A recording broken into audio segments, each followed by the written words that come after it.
una nueva semana.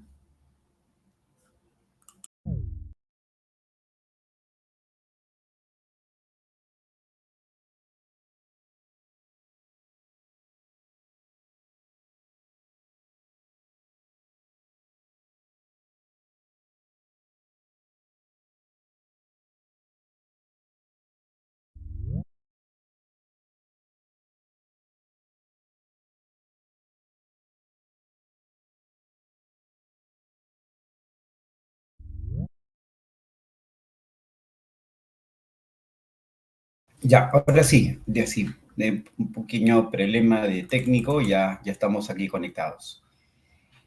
Muy bien, vamos a dar inicio entonces, chicos, a nuestra semana número 7.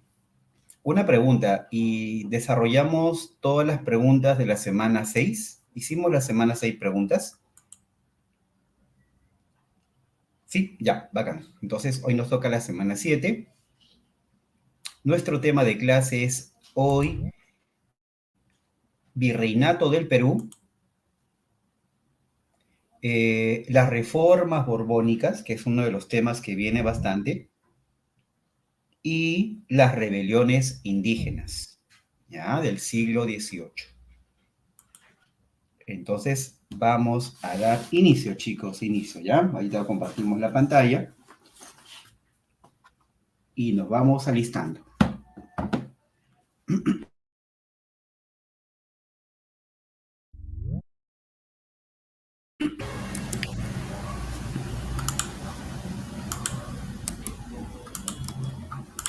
A ver, en un momento compartimos.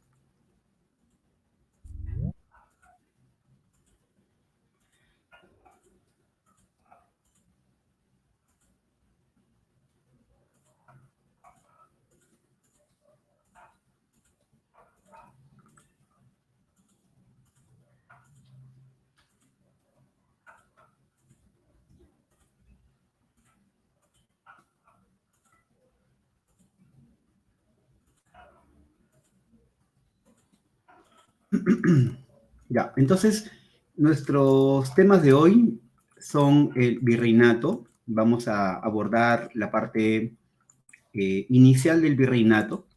Por ahí vamos a comentar de una de las reformas más importantes del virreinato, que fueron llamadas reformas toledanas. Ahí comienza la historia de la organización del virreinato.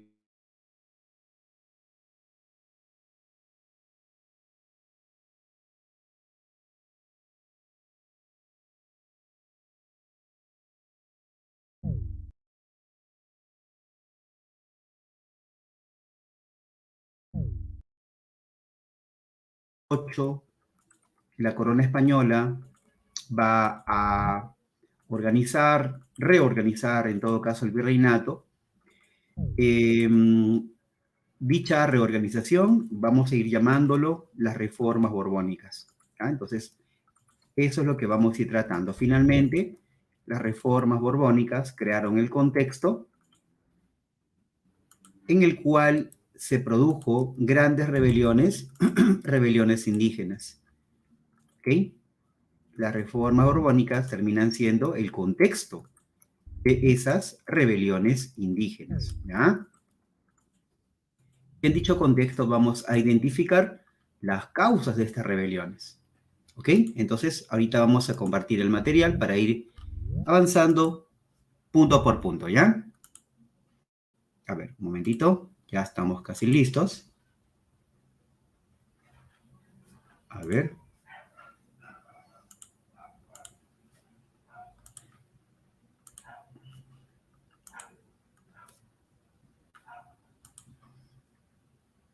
Ya, a ver, ¿listos? Ahí vamos. Compartimos el material. Avísame si estás viendo el material, ¿ya? Ahí está. ¿Se puede ver? ¿Sí? ¿Todo bien? Ya, perfecto. Entonces ahí están los temas que te comento, que vamos a abordar en esta noche.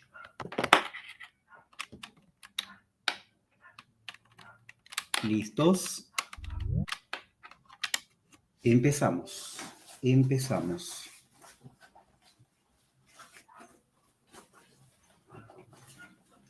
Ya. Muy bien. Entonces, chicos, nuestra última clase correspondió a las guerras civiles entre españoles y la resistencia andina en Vilcabamba. De los dos procesos que te menciono, las guerras civiles se considera como el periodo, el conflicto que limitó, que interrumpió, ¿correcto? Que se interpuso en la organización del Virreinato del Perú. ¿Ok? Estoy hablando de esas guerras civiles en las cuales hubo conflictos entre Pizarro y Almagro. Pero ese conflicto no fue el único. También hubo conflictos entre los grandes encomenderos y la misma corona española. ¿Ya?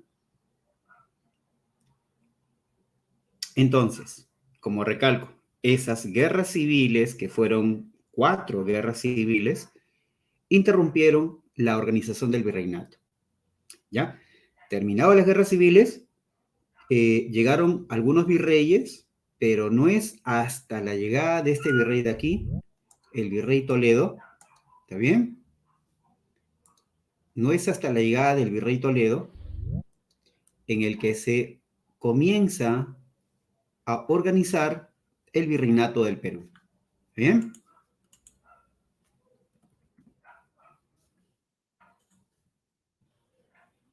Entonces, con Toledo, él, por ejemplo, va a implementar esta medida importante, la llamada o el llamado tributo indígena. ¿Ya? Ahí le hemos colocado la reorganización del tributo indígena, porque recuerden que el tributo indígena ya antes del virreinato, ¿qué institución lo cobraba?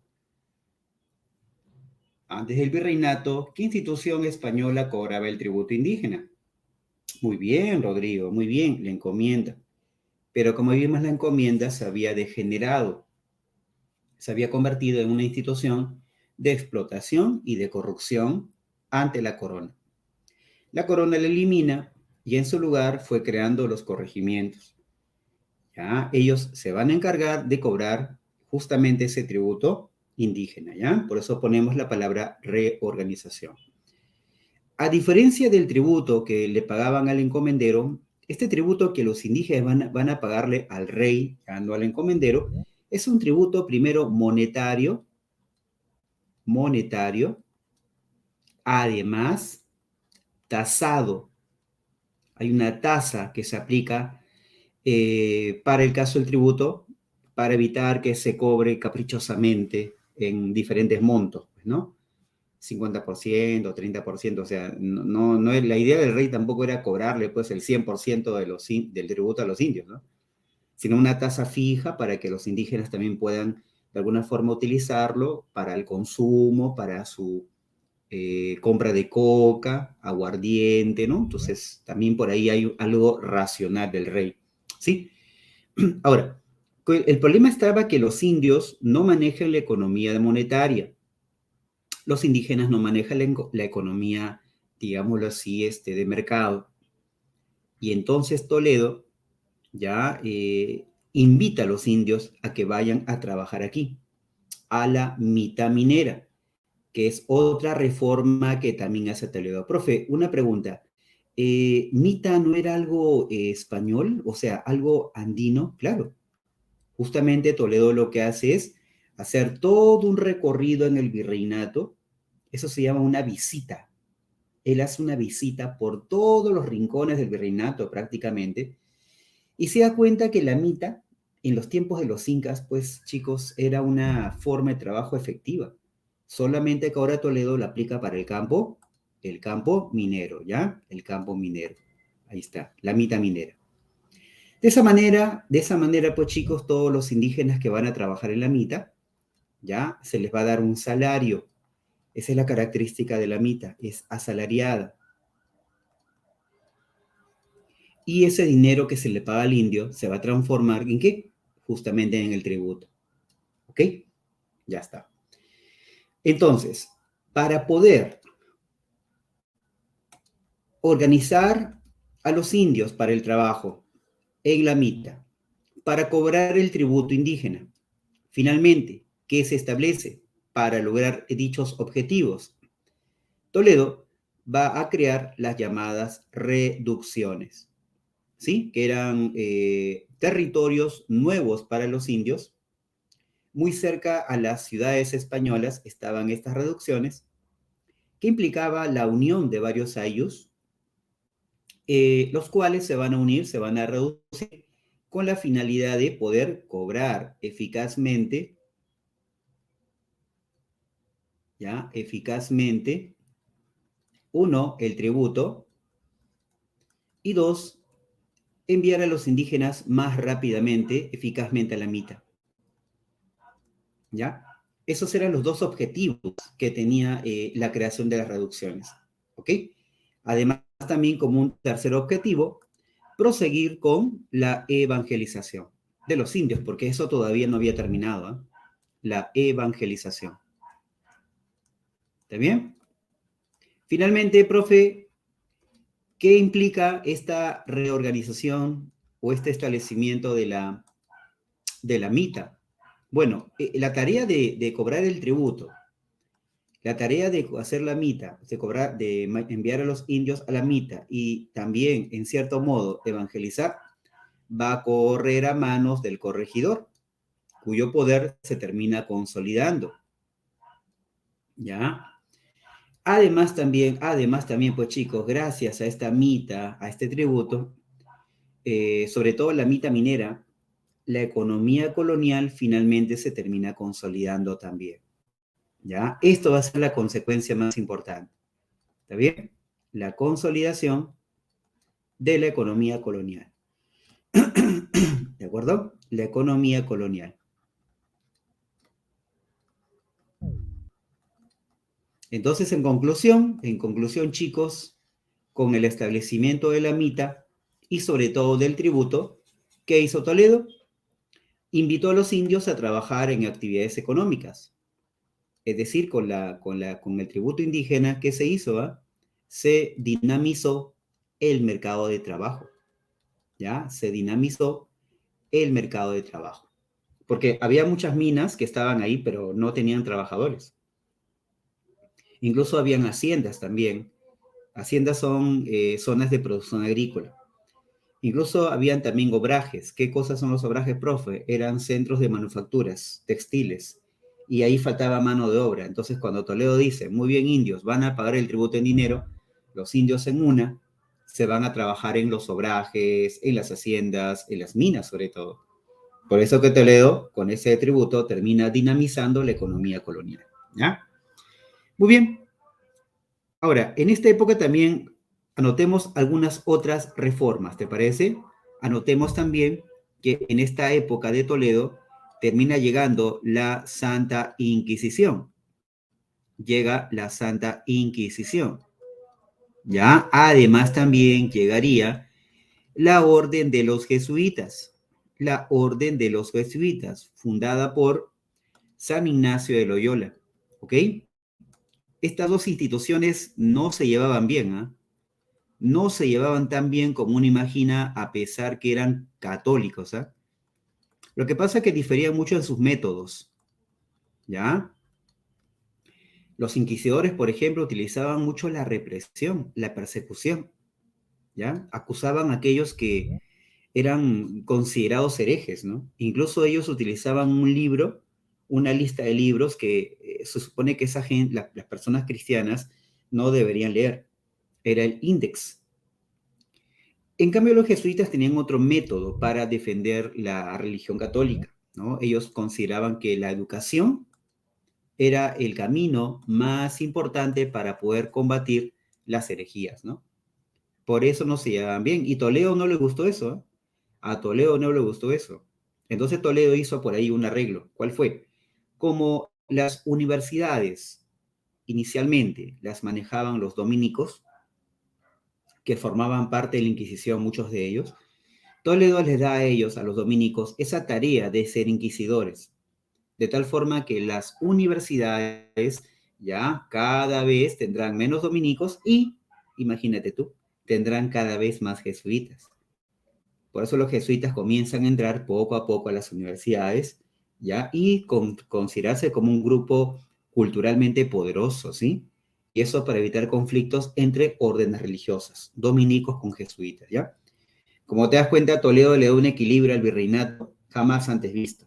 Es el gran organizador, ¿de acuerdo? Muy bien. Ahora, una pregunta final. ¿Y cómo creen que los indígenas se habrán sentido por el hecho de que fueron llevados de sus ayllus a esas reducciones? Los indígenas, obviamente, les va a dar un duro golpe a estos chicos, porque ellos nunca habían abandonado sus tierras de sus ancestros. Y obviamente muchos indígenas chicos dejaron de producir la tierra porque estaban acostumbrados a diferentes climas, ¿te acuerdas? Control de pisos ecológicos, estaban acostumbrados a comer determinados alimentos, pues quinoa, maca, papa, maíz. Y con todo mira, la palabra que se usa para eso, ¿ya? Se llama la palabra, mira, escúchame, toda esta desestructuración, ¿ok? ¿Qué significa eso? Que las estructuras andinas son alteradas y muchas de ellas son destruidas. El mundo andino comienza a transformarse como nunca antes había visto, chicos, ¿sí? Es por eso, como te digo, como hay un desbalance alimentario, un desbalance incluso tecnológico, se abandonan los huachaques, ¿te acuerdas? Se abandonan los guaruguaru, se abandonan los andenes. Claro, no estoy diciendo que nunca más lo usen, ¿no? Pero en comparación a épocas anteriores, hay un colapso de las tecnologías andinas. Y peor aún, el control de pisos ecológicos, ¿ven? Entonces los indios, chicos, tienen que acostumbrarse a qué, ¿ah? Los indios ahora se van a acostumbrar ya no a la reciprocidad simétrica, la redistribución, poquito a poquito fue desapareciendo, ¿ya? Ahora, ¿qué cosa va a aparecer en su lugar?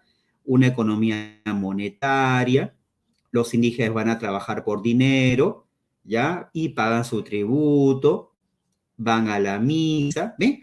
Cómo el mundo se va desestructurando, ¿ya? Ten en cuenta ese detalle. Y eso ha sido pregunta de examen admisión San Marcos. Preguntaba, eso fue hace un par de años, decía, ¿cómo se denomina el proceso en el cual la organización económica, social y cultural andina fue alterado por el proceso de colonización española? La desestructuración, ¿correcto? Que involucra cambios en la economía, en la sociedad, en la política y hasta la cultura. Ahora, un pequeño comentario chiquitito, ¿ya? Cuando te digo que la redistribución y la reciprocidad comienzan a retroceder, no van a desaparecer del todo, ¿eh? A pesar que no hay Inca, a pesar que no hay un Inca en el poder, hay una autoridad, te voy a hacer un pequeño adelanto, ¿ya? Hay una autoridad indígena noble que continuará haciendo reciprocidad y redistribución, pero a pequeña escala. Esa autoridad se le llama en el virreinato los caciques, antes llamados curacas, ¿ok? Ten en cuenta ese detalle muy importante, ¿sí? Bien, sigamos por aquí. Entonces, chicos, tenemos aquí el nuevo sistema de político llamado virreinato, un sistema político, chicos, que se desarrolló entre el siglo XVI y siglo XVIII,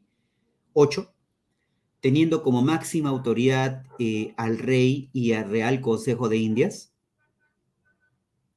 Estas dos instancias se encontraban en España, en la metrópoli, ¿está bien? En España. Y en el caso de los reyes, nosotros vamos a tener dos dinastías, ¿sí? Dos dinastías. La dinastía Habsburgo,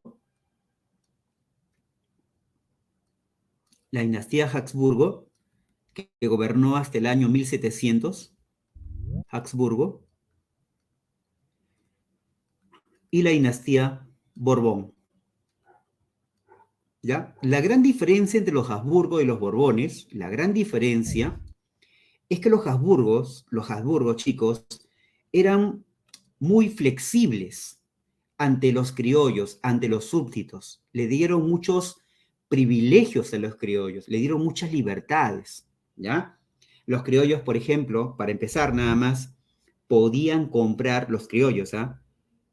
Títulos de nobleza, porque tenían dinero los criollos, y con esos títulos de nobleza los criollos podían postular a un cargo en el gobierno, ¿ya? Un cargo en el gobierno. Podían ser, por ejemplo, corregidores, podían estar dentro de la Real Audiencia, con la condición que el criollo pague sus impuestos y sea leal a la corona. ¿Estamos? Esa suerte de acuerdo tácito, implícito entre el rey y los súbditos, particularmente los criollos, se le va a llamar a eso el pactismo. El pactismo. ¿Correcto? El pactismo. En simples palabras, los criollos que decían, si el rey me deja hacer lo que yo quiero, ¿no es cierto? Me meto en mis negocios, pago los impuestos tranquilamente, me permite comprar títulos de nobleza y entrar a la nobleza española, tranquilazo, viva el rey, pues hombre, viva el rey, viva España, ¿no? Pero todo cambia.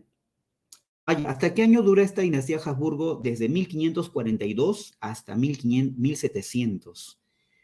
Ya, la dinastía Habsburgo comienza con el rey Carlos I y termina con el rey Carlos II. ¿Está bien? Cuando muere este rey Carlos II, bueno, no dejó descendencia. Cuenta la historia que era un hombre que tenía problemas genéticos, fisiológicos principalmente. Había nacido, dicen, ¿no? Bueno, son cosas así, comentarios, ¿no? Con el pene muy chiquito. Y bueno, eso generó que no tenga descendencia, X cosas. Y eso termina generando un vacío en el poder. ¿Ya? A ver, ¿qué parte no me escuchaste, Ashley? No te ubiqué bien. Estaba comentando que cuando muere el rey Carlos II, no hay descendencia. Los años, fue desde 1542 hasta el año 1700. Bueno, como dije, muere Carlos II, ajá, exactamente, José Joaquín, así es, tenía un problema muy serio. Mira, ¿cómo es, no? De ese problemita dependía la continuidad de la dinastía Habsburgo, imagínate, ¿no? Como no deja descendencia, hay un vacío en el poder, en España estalla una guerra, se llama la Guerra de Sucesión Española, la Guerra de Sucesión Española, en donde gana Francia, y los franceses tienen el derecho de colocar a un príncipe francés de la dinastía Borbón en el trono español. ¿Ya? Y ese príncipe que luego será rey de España se llamó Felipe d'Anjou, ahora llamado Felipe V. Y los Borbones, ellos digamos, no brindan confianza a los criollos. Los Borbones son bien verticales, ¿eh? Esos Borbones son bien absolutistas, ¿eh? Ellos no permiten que haya pues un poder que se forme en sus colonias, no. Los Borbones vienen patas arriba y comienzan a destruir los privilegios de los criollos. Ellos, los Borbones, rompen con el pactismo y comienzan a aumentar los impuestos, comienzan a sacar a los criollos del poder político, los expulsan a muchos de ellos, ¿ven? Y eso se va a llamar luego reformas borbónicas, ¿está bien? Dividen el virreinato peruano, en fin, varias cositas que vamos a ver más adelante, ¿ya? Quiero que entiendan eso, por eso. Para los criollos, las reformas borbónicas les afectaban sus privilegios, le afectaban su autonomía ganada en los tiempos de Habsburgo. ¿Ya? Y eso ha sido pregunta también de admisión. Las reformas borbónicas afectaron los intereses de autonomía de los criollos. ¿Está bien? Bien. Ahora, un detalle también importante es que en América se replica estos poderes que hay en España.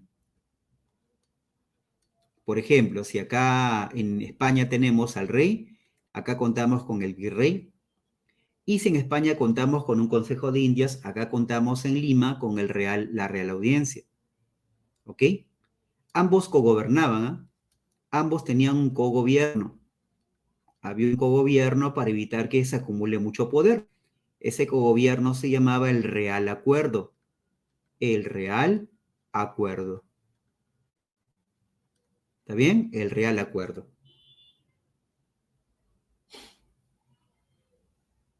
Así es, Fernanda. Muy buen dato lo que has colocado sobre la Guerra de Sucesión Española que permitió a Francia colocar un príncipe en España. Perfecto. Muy bien. Gracias por el aporte, Fernanda. Lo máximo. Bien. Profe, ¿y esto de la Real Audiencia particularmente a qué se dedicaba? Bueno, se dedicaba a administrar justicia, pero la justicia que administraba era fundamentalmente para españoles y criollos. Para los indios se había creado otra instancia que estaba muy cerca a sus localidades, los corregimientos. ¿Sí? Es una institución de carácter administrativo cuya función principalmente era el cobro del tributo. ¿Está bien? El cobro del tributo. Ahí está. ¿Ya? Ahora, el detalle es que este cobrado del tributo muchas veces no era muy eficiente. ¿Ya? No era eficiente. Fue ineficiente. ¿Qué significa eso? Simple, que el corregidor cobraba y muchas veces ese dinero lo utilizaba para sus beneficios personales. A eso llamamos nosotros corrupción. A una mayor ineficiencia aumenta la corrupción virreinal. Profe, ¿y esa corrupción aquí le afectaba a los españoles y criollos? ¿A las personas le afectaba la corrupción? No, chicos, le afectaba directamente al rey. Porque recuerda que todos los tributos pasan a manos del rey. No se olviden, por favor, chicos, que una cosa es la corrupción colonial, otra cosa es la corrupción en la República. La corrupción en esta época, en la República, te afecta a ti, me afecta a mí, nos afecta a todos. Pero en la colonia, la corrupción afecta directamente al rey. ¿Ya? Eso es lo que va a terminar pasando con el corregimiento. Ahora, encima de eso, el corregidor no tenía control, no lo controlaba, o sea, no había una persona que llegara de España, viajara a todo el virreinato, porque lo que hacía el rey era esto, ¿eh? El rey enviaba algunos comisionados a Lima, el rey de España le preguntaba al virrey, y virrey, ¿qué tal? ¿Cómo vamos acá en Perú? Sí, vamos bien, tranquilos, ¿no? ¿Y qué tal? ¿Los indios pagan tributos? Sí, están pagando. A ver, le voy a preguntar a la Real Audiencia, ¿qué tal Real Audiencia? ¿Cómo vamos en Lima? Sí, lo máximo, todo chévere, bacán.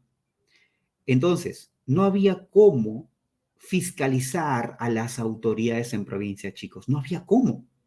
No había un visitador. Y si lo había, ese visitador era corrompido por el corregidor. Lo corrompían para que, obviamente, permita, ¿no es cierto?, que la corrupción continúe. Y peor aún, el corregidor, aparte de ser corrupto, se termina transformando en una autoridad muy odiada. Fue odiado. ¿Por qué el corregimiento fue odiado? Porque a partir del año de 1570, los corregidores comienzan a hacer esto terrible por los repartos mercantiles. Los repartos mercantiles. ¿Ya? Los repartos mercantiles. ¿Está bien? El reparto mercantil fue la venta forzada de mercancía, de artículos, de bienes a los indios. Es una venta forzosa, pero además es ilegal. En ese tiempo era ilegal, chicos. Los indígenas se veían obligados a comprar cosas, objetos, imagínate que no le daba mucho valor, ¿no? Sombreros, peines, perfumes, ¿no? ¿Ya? Y eso va a ser terrible porque obviamente los indígenas van a odiar poco a poco, década tras década, centuria tras centuria a los corregidores. Por eso que 200 años más tarde se van a rebelar contra los corregidores. Ahí vamos a hablar de la rebelión de Túpac Amaru II. ¿Está bien? Ahí está. Ahora, profe, una consulta, pero el corregidor es una persona o bien española o bien criollo. ¿Cómo se comunicaba con los indígenas que estaban en las reducciones? Había un nexo, chicos, había un intermediario. ¿Ya? Ese intermediario se llamaba el cacique. ¿Ya? Su función, nexo. nexo entre las autoridades coloniales y la población indígena que se encontraba en las reducciones. ¿Ok? Ahí está. ¿Ya? Y por ese pequeño detalle, los caciques tenían algunos privilegios, ¿no? Por ejemplo, los caciques no pagaban el tributo, los caciques no iban a la mita, los caciques no vivían en reducciones. Los caciques no viven en reducciones, ¿eh? Porque las reducciones solo viven indios comunes y corrientes. Los caciques viven fuera de las reducciones. ¿Quién se encarga de manejar las reducciones? Lo hace el corregidor, no el cacique. ¿Ok? Ahora, mientras tanto se organizaba estas instancias, chicos, cuando había un delito. Imagínate, los indios quieren protestar. ¿Ya? Ellos comienzan a quejarse. La pregunta es, ¿a quién se quejan los indígenas en primera instancia? ¿Quién es para ellos su juez en primera instancia? No es el cacique. El cacique es un vocero. El cacique es un intermediario. A quien van a pedirle justicia es al corregidor. ¿Ya? El cacique no tiene poder judicial. El cacique no puede resolver un problema judicial. El cacique no puede resolver un litigio, un conflicto. El que resuelve eso es el corregidor. ¿Ya? Entonces el indígena va al corregidor, le dice, taita, ya no queremos pagar tributos demasiados altos.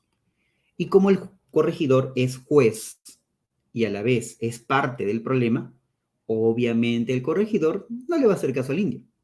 Profe, ¿y el indio podía tomar otro camino legal? Por supuesto. El otro camino era venir a Lima para ir a pedir justicia ante la Real Audiencia. Imagínate, ¿no? Un indígena vive en Puno y de Puno a pie aquí a Lima. Llega a Lima, ¿ya? Te comento que no cualquiera venía a Lima, ¿ya? Llega a Lima y por si acaso en Lima la mayoría de pobladores no son indígenas, ¿eh? Son mayormente o blancos o negros, ¿ya?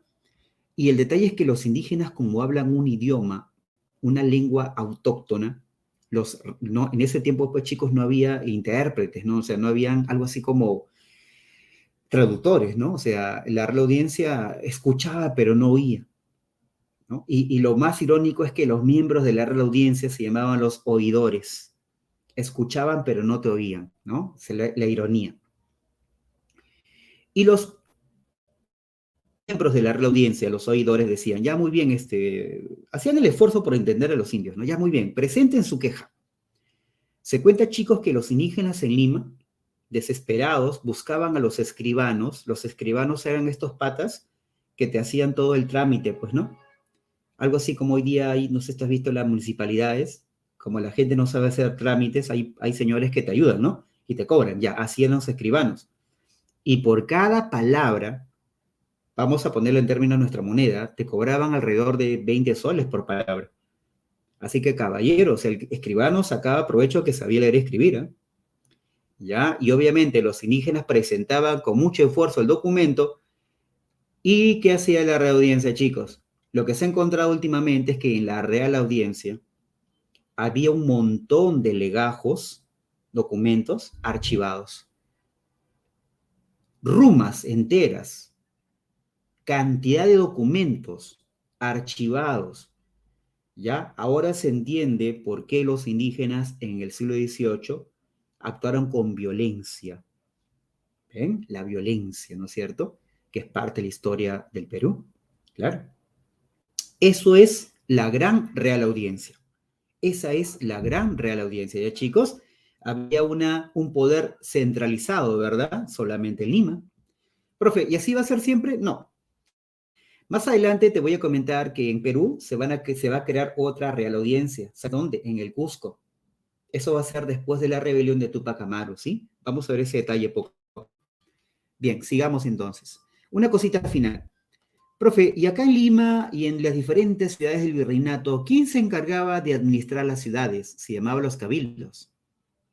¿Ya? Era una institución de tipo colonial, o sea, venía de España. Era algo así como las actuales municipalidades, obviamente con grandes diferencias. Solamente te pongo para que te puedas ubicar de qué trataba eso. ¿Ya? Y Digo que no se parece mucho a las actuales municipalidades, chicos, porque tú sabes que hoy nosotros elegimos al alcalde por voto democrático. Los cabildos estaban conformados por los alcaldes y los regidores, pero estaban conformados por las familias más ricas de Lima. Solamente las familias ricas de Lima podían asumir el cargo de cabildo, ¿ya? Ni siquiera eran elegidos, los cargos eran rotativos entre las familias, ¿sí? Y el cabildo era la única instancia de poder criollo en todo el virreinato.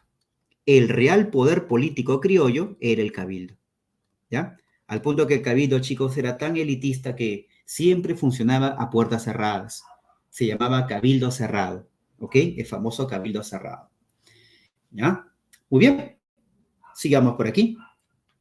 Ahí está lo que te comentaba, los corregidores eran autoridades que también qué poderes tenían, aparte del administrativo, también administraban justicia, ¿sí? Administraban justicia en primera instancia, y eso estaba reglamentado en las leyes españolas, por si acaso. ¿Ah? Justicia en primera instancia, ¿está bien? Y bien o mal, chicos, los corregidores también dinamizaron el mercado local, ¿eh? Los corregidores también dinamizaron el mercado interno, el mercado local. ¿Cómo así, profe? Con la venta del reparto mercantil. ¿Ya? Aunque parezca malo, negativo, terrible, pero vender al indio estos productos, estos bienes que eran obligados a comprar, movía el mercado interno, movía el mercado colonial. ¿Eh? Sí, sí, sí.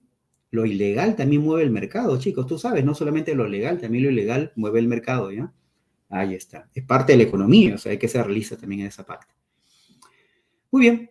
Los caciques, como dijimos, eran autoridades que se encargaban de ser intermediarios entre las autoridades coloniales y también entre los indígenas. ¿Está bien? Recuerda que estos caciques, chicos, se les llaman caciques nativos, ¿ya? Son caciques nativos. ¿Por qué? Porque son 100% indígenas, ¿ya? Son 100% indígenas. Ahora, los caciques están en todo el Perú. Están en La Libertad, están en Cajamarca, están en Lima, hay caciques en Ayacucho, caciques en Huánuco, ¿de acuerdo?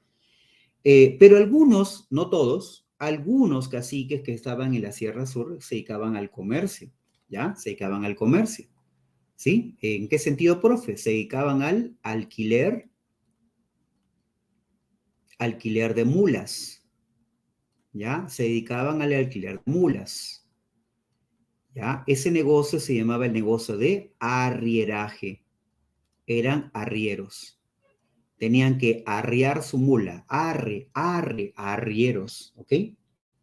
Alquilaban mulas, ¿ya? Y, profe, ¿a quién le alquilaban su mula? A los criollos.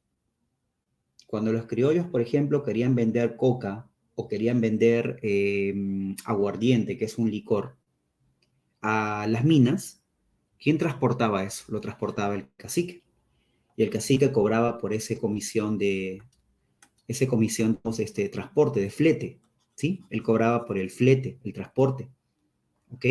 Y cobraba bien, ¿ah? ¿Eh? Cobraba bien, porque no había otro que tenía ese tipo de negocio de mulas, ¿ah? ¿Eh? Habían varios caciques que se dedicaban a ellos, a ese tipo de negocio. Uno de ellos fue Tupac Amaru, no era el único, hay un montón de caciques así, ¿ya? No se olviden que se llaman caciques nativos, ¿ya? Ahora, profe, ¿y quién le daba el título de cacique? El rey. El rey era la única autoridad que podían darle títulos de nobleza a los habitantes del virreinato, ¿correcto? El rey les daba entonces a él su título de cacique, título nobiliario, ¿bien? Nobiliario. Ahora, una cosita también que te decía, los caciques todavía seguían comportándose como incas. Y por eso, algunos caciques que hacían, mantenían el principio de qué, ¿ah?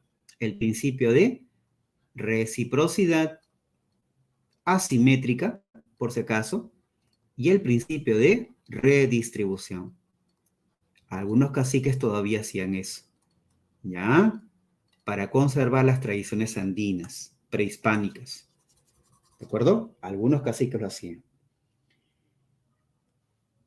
No, no les hacían nada a los caciques. O sea, el cacique más bien era un elemento positivo para ellos, ¿no? Porque el cacique mueve economía, pues chicos. Pues si mueve economía significa que la población va a tener que pagar impuestos. Y eso es algo positivo para españoles y el rey. Por supuesto, no le hacían nada. Ajá. Ah, ya, ¿cómo era la reciprocidad simétrica? Se daba cuando la autoridad de mayor jerarquía brindaba, digamos, ¿no? Entregaba algunos productos a los trabajadores, a los indios, y a cambio los indios trabajaban en la tierra de esta autoridad de mayor jerarquía. Es como, por ejemplo, tú, Luis, seas un indígena de la reducción, yo soy tu cacique, entonces yo te voy a dar coca, y tú me vas a trabajar en mi tierra. Eso se llama reciprocidad simétrica, ¿ya? Yo me beneficio más que tú, yo me beneficio más que tú, ¿bien? Habían caciques, como dije, en la sierra, habían caciques en la costa, pero mayormente en la sierra, ¿ya? Sobre todo en la sierra sur. ¿Estamos? Muy bien. Seguimos por aquí. Bien, vamos a la parte de la economía. La economía colonial se organizó en función a tres principios económicos. Recuerda que ya fue la reciprocidad redistribución en términos generales. Ahora tenemos el mercantilismo, que acá en el virreinato se llamó bullonismo español. Bullonismo español. Eso se llama mercantilismo español, bullonismo, que se basa en qué? En la acumulación de oro y plata, pero descuidando la producción interna, ¿ya? Descuidando la producción interna, baja producción interna. ¿Qué significa eso? Que en España, vamos a colocar ejemplo de España primero. En España, los españoles importaban oro y plata de América, y luego ese oro y plata llegaba a España, chicos, pero no, los españoles no llegaron a invertirlo del todo en su territorio. Lo que hacían ellos era comprarle a Holanda, a Francia o a Inglaterra mercancías, y eso España terminaba revendiéndolo a América. Por eso que España no le daba mucha importancia a su producción interna. Ahora, tú te preguntarás por qué. Porque allá por el año de 1575-80, el rey Felipe II de España ordena expulsar de España a todos los judíos y a todos los musulmanes que estaban en el sur de España, quienes se dedicaban a la producción interna en España. Era algo así como una burguesía española. Entonces, lo que hace el rey Felipe II en pro del catolicismo es expulsarlos. Y eso golpea tanto la economía española, chicos, que los españoles perdieron pues a una clase empresarial importante y empoderada. Y España después de eso no se recuperó. Por eso que España prefería, como dije, los españoles católicos preferían importar antes que producir. Ya eso se llama bullonismo. Y mediante el principio del mercantilismo, ¿qué cosa se explota? Las minas de América. ¿Qué minas tenemos en América? Bueno, tenemos dos minas importantes, solo te lo comento, después lo voy a escribir. La mina de Potosí y la mina de Zacatecas, ubicada en el actual México. La mina de Potosí y la mina de Zacatecas en el actual México, ¿ya? Claro, Lucerito. Los judíos históricamente han sido muy buenos manejando el dinero. Lo que pasa es que los judíos su dinero no lo usan para cosas personales, pues, ¿no? Joyas, perfumes, ropa, no gastan en esas cosas. Ellos ahorran, invierten. Ahí está el negocio, la base del crecimiento, ¿no? No gastar en cosas superfluas, ¿ya? Muy bien, vamos ahora con el monopolio. Una vez que España explota las minas, entonces los españoles comienzan a ¿qué? Comienzan a implantar un monopolio en el tema del comercio.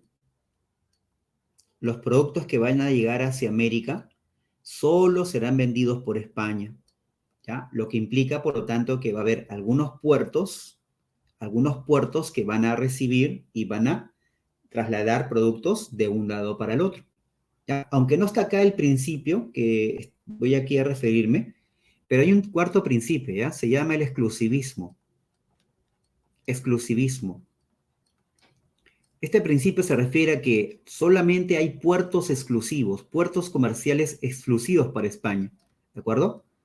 Esos puertos comerciales que España considera importantísimos van a ser dos, en España, Sevilla, y acá en América, imagínate qué lugar le tocó al Callao, de ser ese puerto escogido por España, ya que Callao estaba muy cerca de Lima, ¿de acuerdo?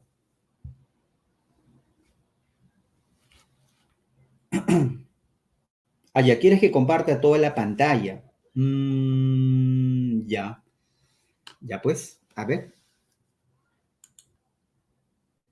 ya. Dime, Rubí, si estás viendo toda la pantalla ahora sí, o solamente como estaba antes.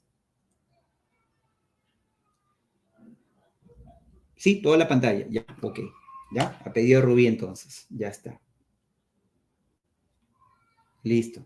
Entonces sigamos por aquí. Ahora sí, ya. Ahora, el intervencionismo, por otro lado, se refiere a que España va a impedir competencia. España no quiere competencia. ¿Ya? Esto significa que España va a eliminar la competencia que hay en América. Si España, por ejemplo, ¿no? Digamos, en términos extraños, produce algún producto hecho en España, made in España, y eso le importa hacia América, entonces en América no puede haber competencia de ese producto, ¿ya? Prohíbe cualquier tipo de competencia. Usted sabe que la competencia significa que los competidores van a tener que bajar el precio del producto, ¿no? Y a España no le conviene ese tipo de situación, ¿no? Que los precios sean bajos. Al contrario, España lo que busca es con este principio, sobre todo el monopolio, es que suban los precios, ¿ya? A más precios, dice España, España puede cobrar más impuestos, ¿sí o no? ¿Ya? Pero a España comete algo terrible en la economía, chicos, porque tú no puedes aumentar precios en los mercados si es que no controlas los mercados. Recuerda que el mercado del virreinato no hay fiscalización. ¿Te acuerdas que te dije? España no tiene tantos funcionarios para fiscalizar todo. Por eso, chicos, en algunos lugares del virreinato que hubo contrabando, la gente comenzó a comprar productos ilegales pero a precios bajos. ¿Ya? ¿Y dónde estaban los focos de contrabando más grandes? Estaban en, uno, Buenos Aires, dos, Santiago de Chile y particularmente su capital, Valparaíso, y tercero, Caracas, Venezuela. ¿Ya? Por eso el contrabando hizo fracasar al monopolio. ¿Ya? El aumento de precios, por lo tanto, hizo fracasar debido al contrabando. ¿Ya? Ahí está. ¿Correcto? Eso es. Claro, claro, caleta, en los puertos caletas, así es, caleta, ¿no? Así es. Bien, una pregunta muy interesante que hace acá una compañera, Claudia, dice, profe, ¿es lo mismo repartimiento que encomienda? La respuesta es sí y no. Escúchame primero, ¿ya? Antes que venga el virreinato, había una institución, o sea, cuando ya los españoles están en la época de Colón, más o menos, retrocedemos un poquito, había una institución que se llamaba repartimientos. Repartimientos. Solamente hacía. El repartimiento era una institución española en el cual los españoles recibían un grupo de indios. Solamente eso, nada más. ¿Está bien? Los españoles recibían un grupo de indios. ¿Estamos? Para que los españoles obviamente los controlen, ¿no es cierto? Los mantengan y eviten que se rebelen, ¿no? Ahí está.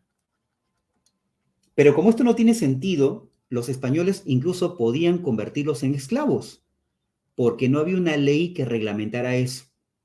Y como muchos indígenas se transforman en esclavos, la corona española comienza a cambiar los repartimientos. ¿Por qué? Por las encomiendas. ¿Está bien? Las encomiendas. Y entonces las encomiendas igual es una entrega de indios para que el español finalmente que haga los evangelice y no los convierta en esclavos, ¿me entienden? No los convierten en esclavos. Al contrario, ¿no? Los proteja. Eso termina siendo, chicos, la llamada encomienda. ¿Ya? Hay una situación jurídica de protección. ¿Ya? Ahí está. Ahora, profe, pero usted dijo hace un momento reparto mercantil, eso es otra cosa. El reparto mercantil ya es la venta forzosa de productos que comentamos hace rato. ¿Está bien? El reparto mercantil, incluso algunos lo llaman repartimiento mercantil, pero la palabra mercantil es diferente a este repartimiento de acá. ¿De acuerdo? Ya está. Creo que con eso queda un poquito claro de algunas instituciones de la época colonial. ¿Estamos? Son diferentes, por lo tanto. ¿Ya? Y también son diferentes con la encomienda. ¿Está bien? Ya, no te preocupes, Claudia. Cualquier pregunta, chicos, que tengan, ahí me plantean, yo les ayudo rapidito para aclarar, ¿ya? Sí, sí, sí, sí, claro, Luis. La mina Cerro de Pasco va a ser una mina importante, pero eso vamos a comentar cuando lleguemos a las reformas orgánicas, ¿ya? Muy bien, vamos a pisar el acelerador un poquito. Vamos avanzando entonces con la minería. Tenemos la mina de Potosí y la mina de Huancavelica, del cual se estaba Azogue. Y esto para, profe, para que este mineral, que es la plata, sea purificado. Esa purificación se llamaba la amalgamación. ¿Está bien? Una vez que teníamos la plata era llevada a una casa llamada la Casa de la Moneda, algo así como el Banco Central de Reserva para nuestro tiempo. Y esta Casa de la Moneda se encargaba de ¿qué? De convertir la plata en monedas justamente de plata. ¿Ya? Ahí tenemos el famoso doblón español, que es la primera moneda colonial en el Perú, el doblón español. ¿Ya? Ahí está. ¿Correcto? Moneda colonial, ¿ya? Con eso podías comprar todo lo que tú querías. Esclavos, vino, comida, ropa, armas, todo lo que tú querías. Instrumentos de agricultura, en fin, ¿ya? Esta es la moneda colonial. Bien. Ahora, profe, ¿y si yo era un español y quería explotar la mina de Potosí, profe? ¿De quién era la mina? Chicos, todas las minas son del rey. Todas las minas son del rey. Solamente que el rey, ¿qué hace? Te las arrienda. El rey te las alquila. Tú sacas toda la plata que quieras, ¿ah? Tú sacas toda la plata que tú quieras. Puedes sacar 1 kilo, 2 kilos, 10 kilos, pero eso sí, a tu king, a tu rey, ¿cuánto le tienes que dar? Le tienes que dar el 20% a tu king, a tu rey. Y ese 20% es la quinta parte, quinto real. ¿Correcto? Quinto real. ¿Ya? Es un impuesto por la explotación minera.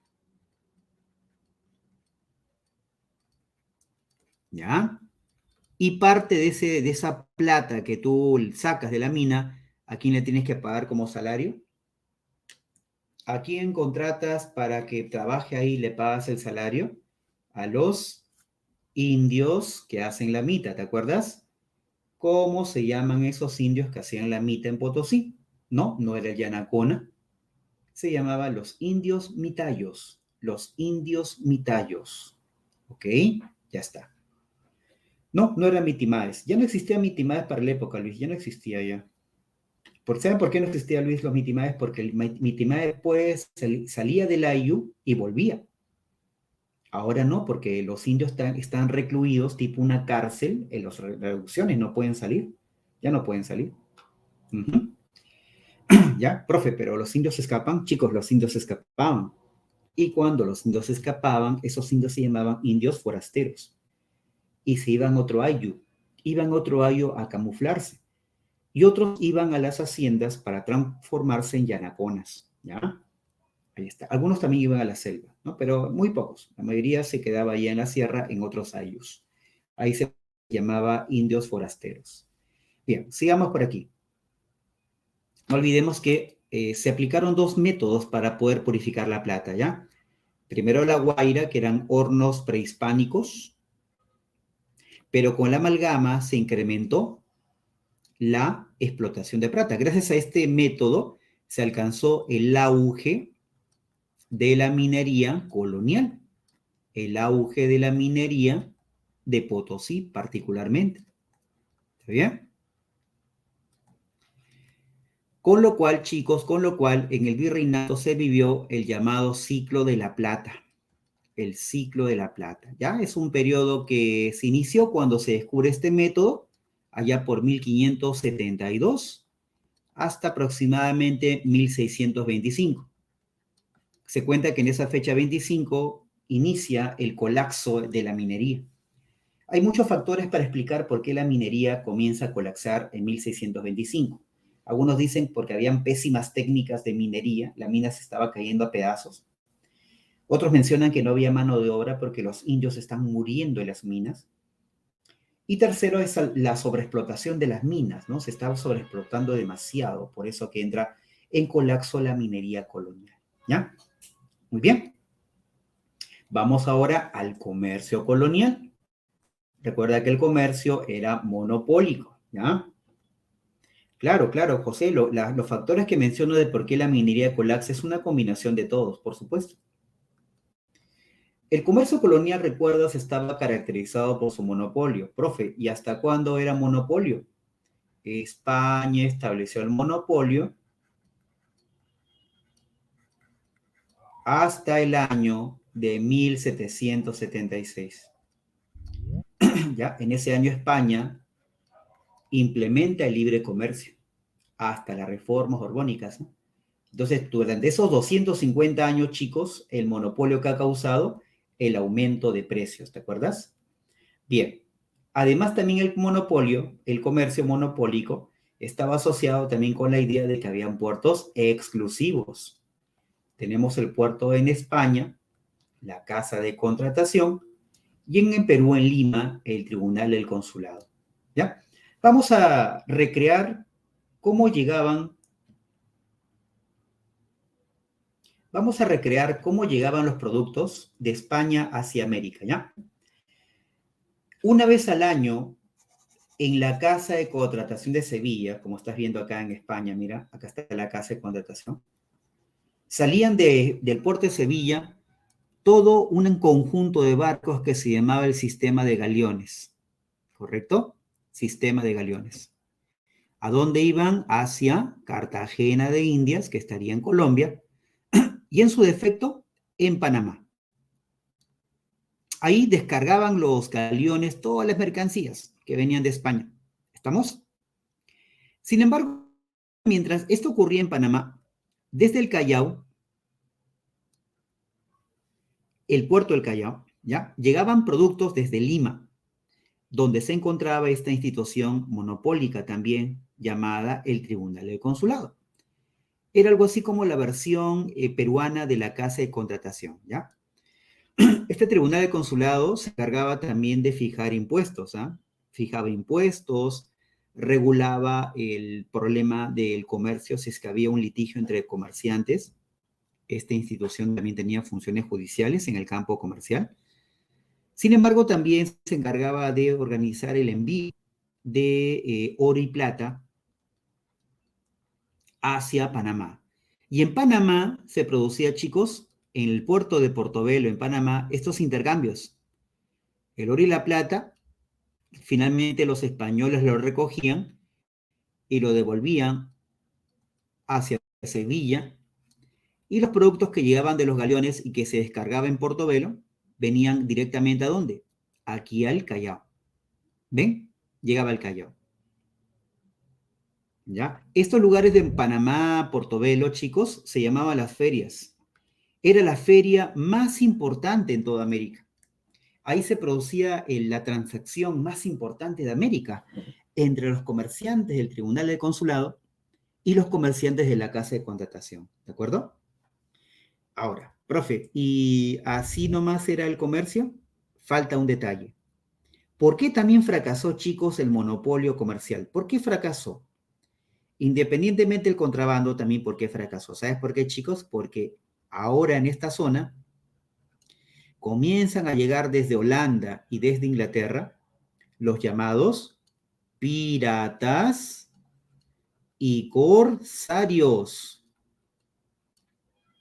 ¿Qué hacen estos tipos? Comienzan a asaltar barcos españoles, ¿ven? Y eso termina generando el fracaso del comercio español. ¿Me entienden? O sea, el fracaso del monopolio comercial. ¿Ya? Bien, profe, ¿y los piratas y corsarios solo atacaban en el Océano Atlántico? Te digo que no. También venían al Perú, porque ellos habían visto que del Perú pues salía el oro y la plata, ¿no? Y llegaban al Océano Pacífico. Entonces, para defender el puerto del Callao del ataque de piratas y corsarios, el Tribunal de Consulado organizó la llamada Armada del Sur, un conjunto de barcos de guerra que acompañaban a los barcos mercantes para evitar que los piratas y corsarios pudieran asaltar Lima, Callao y por supuesto saquear el oro y la plata. ¿Ya? Lo mismo también hacía pues España, chicos, porque en el Atlántico, para evitar que los piratas y corsarios ataquen, la corona española creó, acá te lo pongo al costadito, ¿ya? El sistema de navío de conserva. El navío de conserva eran barcos de guerra, españoles, claro, para defender a las galeras, a los galeones, perdón, que transitaban por el Océano Atlántico. O sea, al final, con todo este agregado al comercio, imagínate los precios, chicos. Imagínate los precios. Por eso que la piratería y contrabando hicieron que aumenten los precios y termine fracasando el monopolio, lo que obligaba a puertos como Buenos Aires, Caracas y Valparaíso a comprar más y más productos ilegales o productos informales. ¿Está bien? Y obviamente esas ciudades de Buenos Aires, Valparaíso y Caracas, les convenía que haya esto. Les convenía, porque así compraban productos de bajo costo. Así se fue fortaleciendo su comercio en esas regiones, ¿ya? Algunos impuestos aplicados para el comercio son los siguientes. Tenemos, por ejemplo, la alcabala y el almojarifajo, ¿ya? La alcabala para el comercio interno dentro del virreinato y el almojarifazgo para la importación y para la exportación. Profe, ¿quién cobraba eso en el Perú? Bueno, eso lo cobraba el Tribunal de Consulado. ¿Está bien? Una vez que los productos llegaban a Lima, ¿cómo llegaban, chicos, al resto del Perú? Lo hacían los llamados arrieros. Los llamados arrieros, ¿te acuerdas? Los que alquilaban las mulas. Por eso que estos tipos tenían un montón de dinero, pues chicos, porque eran los únicos que llevaban productos a todo el virreinato. Un montón de plata, claro. ¿Ok? ¿Listos? En manufacturas tenemos los obrajes, que eran productos textiles, ropa, camisa, pantalón. ¿Para dónde? Para el mercado más importante, que es el mercado local. ¿Quiénes son los mayores consumidores de los obrajes? Son los llamados indígenas. ¿Sí? Las reducciones compran productos de los obrajes. ¿Eh? Especialmente, ¿quiénes, profe? Los indios mitayos. Porque cuando ellos se van a la mina, tienen que llevar su chompa para poder soportar el frío. Por eso que el mercado más importante es el mercado de indígenas mineros. ¿Está bien? Y en la agricultura tenemos a las llamadas haciendas. Son grandes concentraciones de tierras, ¿sí? Y que además las haciendas pues tienen un origen, ¿no? Ya, más o menos como tú observas acá en el dibujito, mira. Mira la hacienda, ¿no? ¿Ya? Era un espacio enorme, ¿verdad? Un espacio gigante. ¿Ya? Acá habían varias zonas de cultivo, mira. Bastantes zonas de cultivo. Ahora, esos cultivos que se producen en las haciendas, ¿hacia dónde van? ¿Ah? ¿Ya? Esto abastece al mercado local también. Abastece al mercado local. ¿Quiénes dependen de las haciendas, por ejemplo, ¿no? Las ciudades y las minas. ¿Ya? Las ciudades y las minas. Aunque el negocio más grande estaba en las minas. ¿Eh? Por ejemplo, ¿qué cosa vendían las haciendas a las minas? Coca y aguardiente. ¿Está bien? El aguardiente es como el calentito, más o menos, como el yonque, algo así. ¿Ya? Ahora, profe, ¿y quién trabajaba en las haciendas? Depende, pues, chicos. Si hablamos de haciendas de la costa, ahí trabajaban los negros, los esclavos. Y si hay haciendas en la sierra, ¿quiénes trabajan ahí? Ahí trabajan mayormente yanaconas, que son indígenas que trabajan en las haciendas para siempre. Recuerda que el yanacona es ese indio forastero que alguna vez era un indio de reducción, ¿sí o no? Y que se termina fugando, ¿ya? Muy bien. Ahora, chicos, recuerden que hay diferentes tipos de mitas, ¿sí? La mita minera, en las minas, la mita obrajera, en los obrajes, la mita de plaza para construir obras en las ciudades. Ay, se me pasó por acá. ¿Ya? La mita de plaza. Y el yanaconaje era una forma de trabajo exclusivo en las haciendas. ¿Está bien? En las haciendas. Grandes haciendas, especialmente de la sierra. Trabajaban gratis.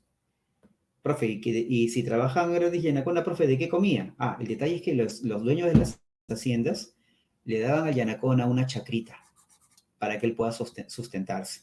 Algunos señalan, chicos, que esta institución era una evidencia de que en el virreinato habían llegado instituciones de tipo colonial, especialmente de carácter feudal. ¿Ya? Es una institución con elementos feudales, con rezagos feudales. Recuerden, chicos, que el yanaconaje va a ser la forma de trabajo que más tiempo existió en el Perú. Termina la independencia, el yanaconaje continuó años y años. Incluso el yanaconaje llegó hasta el año de 1969, en los tiempos de Velasco Alvarado. Recién se eliminó el yanaconaje, imagínate. Es histórico. Allá, ¿dónde había más haciendas? En la Sierra Sur, porque estaba más cerca de las minas. ¿Está bien? Y como dije, habían otras formas de trabajo muy especiales como la mita de faltriquera, que es una mita que los indios pagan, no trabajan, ¿no? Para no mitar. Dice que llegaba el corregidor, pues chicos, a la reducción, y el corregidor pues seleccionaba quiénes iban a la mina. A ver, tú, ven para acá, te vas a la mina Potosí. Y dicen que ese indio pues empoderado, decía el corregidor, mira, yo voy a la mina para que me paguen y con eso paga el tributo. Ya no voy a ir, acá está la plata. Entonces ellos pagaban el dinero para no ir a mitar. Se llama la mita de faltriquera. Profe, o sea, algunos indios podían acumular dinero. ¿Saben por qué, chicos? Porque los indios tenían su cajita, algo su junta. Ustedes saben que la gente que ahorra hace una junta, ¿no? Sí, porque las reducciones, miren, tienen esta llamada caja de comunidad, que es una caja como una especie de ahorro de monedas, que no eran pocas, ¿eh? eran bastante bien, ¿eh? La caja de comunidad. Y sacaban platita para que algunos indios no vayan a trabajar en la mina. Y como te dije, los indígenas no eran pobrecitos, ¿eh? O sea, no es que hay que pensar, oh, pobrecitos, los explotan, pobres. Habían comunidades que tenían su platita. Y eso se demuestra, chicos, porque algunas comunidades tenían dinero para traer pólvora. Compraban pólvora de China. Traían pólvora de China para hacer sus castillos y sus famosos juegos de fiesta patronal. ¿Ustedes han visto esto de los castillos en fiesta patronal? Toro Loco, la Vaca Loca. ¿Sí? Ya, eso viene en la época colonial. Y los indios hacían. Tenían dinero para hacerlo. Imagínate tú. Porque para ellos, ¿qué es más importante? ¿El ahorro o sus fiestas religiosas? Las fiestas religiosas. ¿Cómo le importaban? ¿Sabes quién es el intermediario? Eran los jesuitas, chicos. Los jesuitas eran intermediarios. Profe, ¿qué ganaban los jesuitas? Los jesuitas iban a las fiestas patronales, dirigían la misa, daban la bendición y los jesuitas decían muy bien, señores, disfruten la fiesta. ¡Bravo! Y se ponían a bailar. Ya, pasa la sopa de mote, el caldo de carnero. Ya, pasa ahí el trago. Ya, salud, hermano, bailemos. Guayno. Claro.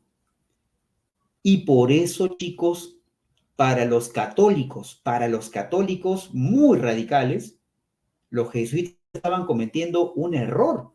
¿Cómo es posible que van a permitirles a los indios continuar con esas fiestas paganas, donde se adora a Huiracocha, Pachacamac?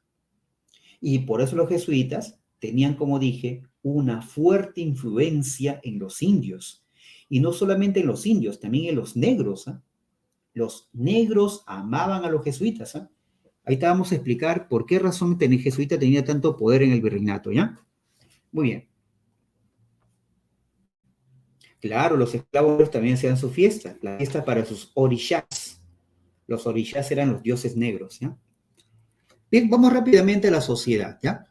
El virrey Toledo, chicos, estableció una sociedad colonial basada en dos repúblicas. Con eso no estoy diciendo que hayan presidentes, ¿eh? Mucho cuidado. República significa que cada grupo social tiene sus propias leyes, ¿ok? Es algo así como estamentos, ¿ya? Solo que acá no le llamamos estamentos, sino le llamamos república. Así como los estamentos de la Revolución Francesa, algo así. ¿Está bien? Ya está. Así es, Emily, algo por ahí. Por eso que luego al rey no le gustó eso y lo terminan expulsando a los jesuitas por eso también. Entonces, los españoles tenían sus propias leyes, que eran parte del llamado derecho castellano, del derecho castellano, ¿sí? Mientras que los indígenas tenían sus leyes basados en qué derecho? El derecho indiano. Derecho castellano, derecho indiano. ¿Está bien? Habían dos derechos para cada uno. Los españoles estaban conformados por los propios españoles nacidos en España y los criollos, que pertenecían a una nobleza llamada indiana. Profe, yo quiero ser parte de la nobleza indiana, o sea, nobleza criolla, profe. ¿Qué requisitos debo tener? Hay algunos requisitos, por ejemplo, ¿no? Algunos son parte de esta nobleza por herencia, porque sus papás, sus antepasados, ¿quiénes eran? ¿Ah? ¿Quiénes eran su linaje? Los antiguos encomenderos. Y ustedes saben que todos los encomenderos llegaron a ser nobles. Dos, podían también comprar criollos los títulos de nobleza. Títulos de nobleza. ¿Está bien? Títulos de nobleza. ¿Está bien? Compraban sus cargos al rey de España. También los criollos, ¿correcto? Como ellos no podían llegar a gobernar como virreyes, se dedicaban a algunos negocios. Tenían, por ejemplo, haciendas. También podían explotar minas e incluso dedicarse también al comercio. ¿Te acuerdas del famoso Tribunal del Consulado de Lima? Esa institución monopólica, ya. ¿Quién lo conforma? Los indios criollos, los criollos ricos, los criollos indianos. Ahí está. Comercio. Tenían mucho poder económico, como te das cuenta. Mucho poder económico. E incluso chicos podían comprar, como dije, con los títulos de nobleza que podían hacer, ocupar cargos en el gobierno, cargos políticos, tanto en el Estado como en la iglesia también. No se olviden que muchos de ellos van a ser jesuitas. También podían ocupar cargos en el sector jesuita, ¿ya? Y la República de Indios está conformada por los nobles indígenas, nobleza indígena, no te confundas, ¿ah? Este es indiana y este de acá es la nobleza indígena. ¿Está bien? Conformada por los caciques. Muy bien. Ahora, los indios comunes y corrientes se les llama indios de cédula. Son todos aquellos que viven en las reducciones. Cuando estos indios se van a trabajar en la mina, ¿cómo se les llama? Se les llama a ellos los indios mitayos. ¿De acuerdo? Indios mitayos. Y cuando pagan el tributo le llamamos indios tributarios, pero en esencia son llamados indios de cédula. ¿Está bien? Ahora, profe, ¿y qué pasa si algunos se escapan? Ajá, si se escapan, ¿cómo se llaman? Indios forasteros. Son los indios fugitivos. Cuando estos indios van a otro ayllu, en ese ayllu, como no están empadronados, ¿qué hacen? Evadían tributos. Era una forma de evadir tributos, ¿ven? Escapándote de tu propia reducción. También teníamos a los indios yanaconas que trabajaban básicamente en las haciendas de la sierra. ¿Estamos? Listo. Con el pasar del tiempo, cuando ocurre esto de la epidemia de la viruela, ¿no es cierto?, durante la conquista y mueren muchos indígenas en la costa, los españoles trajeron a la costa a los esclavos, mano principal de las haciendas, ¿ya? Pero como en muchas haciendas los esclavos se encontraban con los indígenas, comenzaron a tener entre ellos hijos. Así que el esclavo, el negro o la negra con el indígena o la indígena tenían hijos que eran llamados como los zambos. Los españoles con las negras también tenían hijos, se llamaban los mulatos. ¿Sí? Y los españoles con los indígenas tenían los llamados mestizos. Profe, ¿qué pasaría si juntamos un mestizo con un indígena? Ah, él sería el cholo. Y así pues, ¿no? Las combinaciones que van a ocurrir aquí, que no estaban contempladas en las reformas del virrey Toledo, dieron origen a las llamadas castas, que es el resultado de la mezcla biológica que hubo en el virreinato. ¿Está bien? Y imagínate, pues, un español, un criollo puro, ve a un mestizo, un zambo, un mulato, lo tratan como si fueran animales. Y incluso hay una palabra que usan para los cholos, las cholas, ¿no? Le llaman perros. Así como los animales se cruzan, algo así, ¿no? De ahí el nombre de perri o perra, que significa cholo o chola. La palabra perro o perra en ese tiempo, en ese contexto, significaba el cruzado, el cholo. ¿Ya? Era un lenguaje muy despectivo, muy violento, pero era algo normalizado, era algo normal. Ahora, de todas las castas, la casta más peligrosa para los fines económicos del virreinato, chicos, es la casta de los zambos. ¿Por qué era urgente que no aparezcan muchos zambos en el virreinato? Porque los zambos significaba que perdías un esclavo y perdías a un indio que tributaba. Porque este esclavo o este zambo era hijo de estos dos, ¿verdad? Por eso era la casta prohibida. ¿Ya? Pero había muchos zambos, como te digo. La palabra cholo viene del virreinato, ¿correcto? La palabra cholo nace en el virreinato, pero la palabra cholificación, Andrea, eso es del siglo XX, ¿correcto? Del siglo XX, ¿ya? ¿Cómo se llamaba la unión del negro con el blanco? Él es el mulato, ¿ya? Muy bien. Finalmente vamos al tema cultural. En la cultura tenemos los colegios y las universidades. Los colegios, colegios de caciques, donde el cacique aprende lo básico para fines administrativos. Los colegios mayores eran para criollos y españoles. Su enseñanza era de menor nivel, algo así como una preparación para la universidad. Y finalmente, si pasabas el examen, entrabas a la universidad.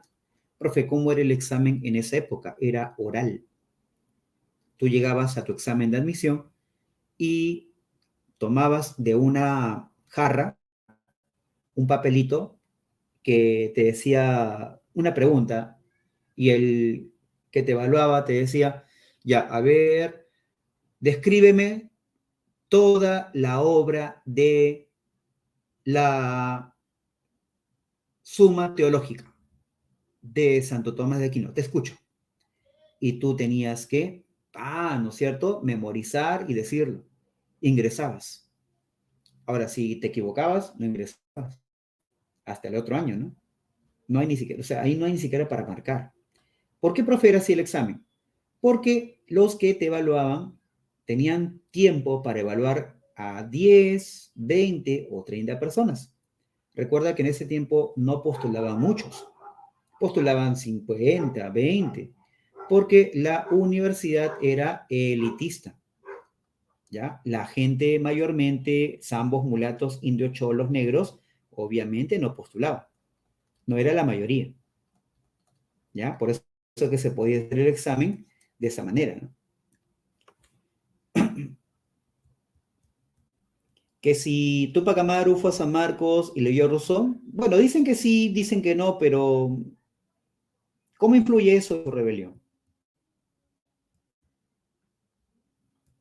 Bueno, es una cuestión muy privada de Tupac Amaru, ¿no? Así es. Bien. Finalmente, en el tema del arte tenemos la pintura, la escultura y la arquitectura. Recuerda que sigue un fin religioso, ¿está bien? Y el objetivo, ¿cuál es? Difundir el evangelio, evangelizar a los indios, y en el caso de los españoles, ¿cuál es? Preservar la pureza de la religión católica. ¿Está bien? ¿Y cuál es el estilo que usan más ellos? El barroquismo, el barroco. ¿Está bien? El barroco. Es un estilo muy exagerado. ¿Está bien? Muy exagerado. Profe, ¿y San Marcos? Ahí está San Marcos, cuyo nombre inicial fue la Real Pontificia Universidad de Lima, promovida por los dominicos y fundada en ese año. ¿Está bien? Listo. Ya. A ver, vamos a hacer una pequeña pausita, chicos, de unos 5 minutitos para venir con todo con la última parte. ¿Está bien? Listo. 5 minutitos entonces.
Ya, muy bien, volvemos.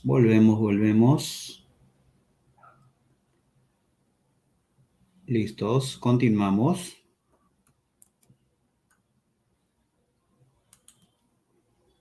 Ya, a ver.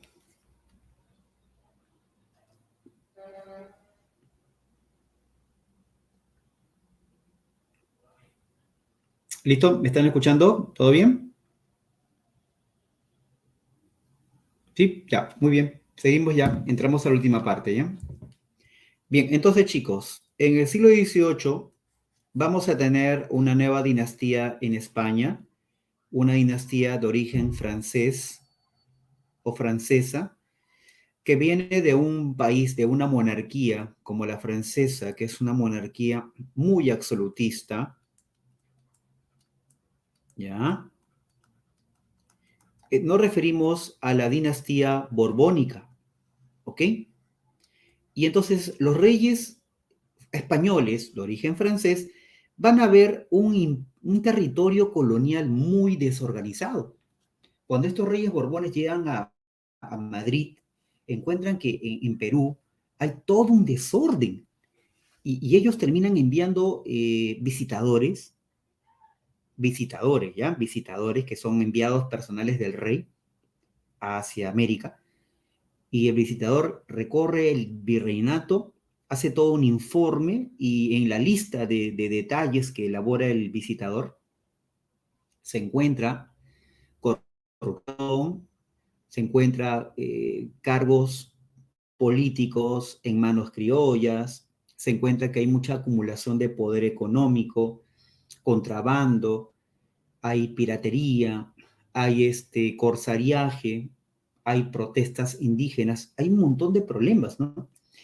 Entonces lo que busca la corona española es, mediante el poder que tiene, buscar modernizar el virreinato, volverlo más competitivo. Primero superar la crisis y luego hacerlo competitivo, para que España, aprovechando sus colonias, se transforme otra vez en una potencia mundial. Entonces dicen que estos reyes borbones tomaron ideas de la Ilustración referentes a la idea de progreso, modernidad, para lograr sus objetivos. Y se menciona por eso que esta nueva corriente europea, que combina el absolutismo con las ideas ilustradas, se termina llamando así, mira, el despotismo ilustrado. ¿Está bien? Esas son las reformas borbónicas. Son medidas que buscaron darle más poder al rey de España, ahí está, pero buscando modernizar las colonias. Y el rey más importante es Carlos III, rey Borbón.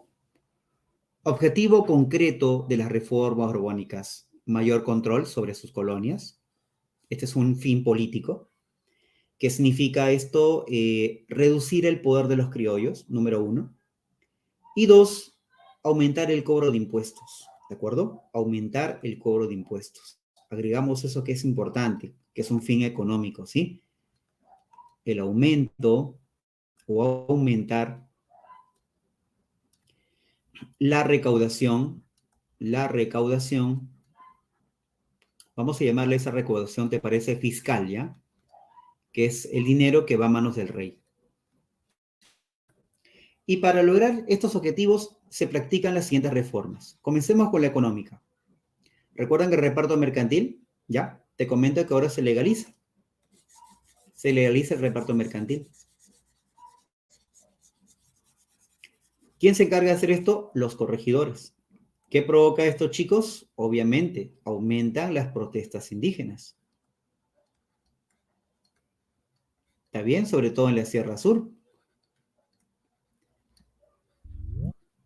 ¿Ok? Listo. Ahora, también en esta época se decreta el libre comercio. ¿Qué significa? Callao tendrá competencia. Va a haber competencia con el Callao, lo cual implica el fin de qué, el fin del monopolio, ¿te acuerdas? No es que Callao se perjudique, ¿eh? El Callao, con que aparece competencia, Eso se llama libre comercio, por si acaso, chicos. Se abren nuevos puertos comerciales en América del Sur. Más que se abren, se legalizan, ¿eh? Porque ya existían esos puertos, solo que eran ilegales. Caracas, Valparaíso, Buenos Aires, ¿verdad? Pero el Callao continuó teniendo su comercio, o sea, que le haya afectado bastante al Callao. Antes se decía eso. Antes se decía, pues debido al libre comercio, el Callao fue perjudicado, se empobreció, por eso el Callao luego no apoyó la independencia. Pero hoy con estudios más modernos, económicos, chicos, se plantea que el Callao no fue golpeada del todo. Incluso el Callao fue mejorando porque va a tener una competencia que va a ser Valparaíso. ¿Ok? Tú sabes que en una competencia terminas tú avanzando de algún modo, ¿no? Entonces, se legalizan puertos comerciales. ¿Estamos? Puertos comerciales. ¿Ya? Y por lo tanto, el Callao también pierde su carácter exclusivista. Por muy bien, Ashley, muy bien.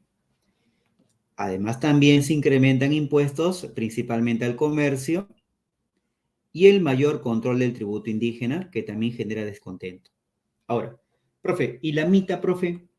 La mita va a continuar, ¿ya? Solo que la mita va a incrementar, va a haber más intensidad en la mita. Y por eso dicen que en estos años, un nota importante, ¿no? Un tal líder llamado Fray Calixto,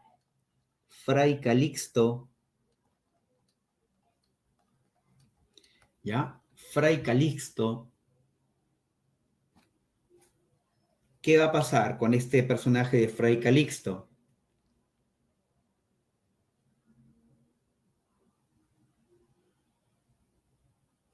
Fray Calixto de San José Tupac Inca, ¿qué decide hacer? Decide hacer denuncias sobre una terrible forma de trabajo, ¿ya?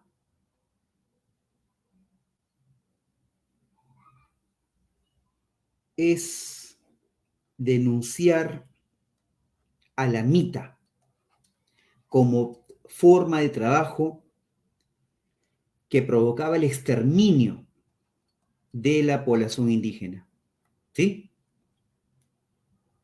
Eso fue su objetivo, ¿no? Cuestionar la mita, buscando su abolición. No se reveló, pero sí escribió una obra en la cual él denunciaba abiertamente que era necesario abolir la mita, de todas sus formas, ¿ya? Minera y otras formas más. Así que, pues chicos, estamos en un contexto, como te das cuenta, de bastantes cambios, ¿no? Bastante convulsión, ¿no? Bastante inquietud referente a lo que va a pasar en el virreinato. Muy bien, vamos ahora a las reformas político-administrativas. Dado que el virreinato era demasiado grande para controlar a los piratas y los corsarios, se decide dividir el Perú en otros virreinatos. ¿Da?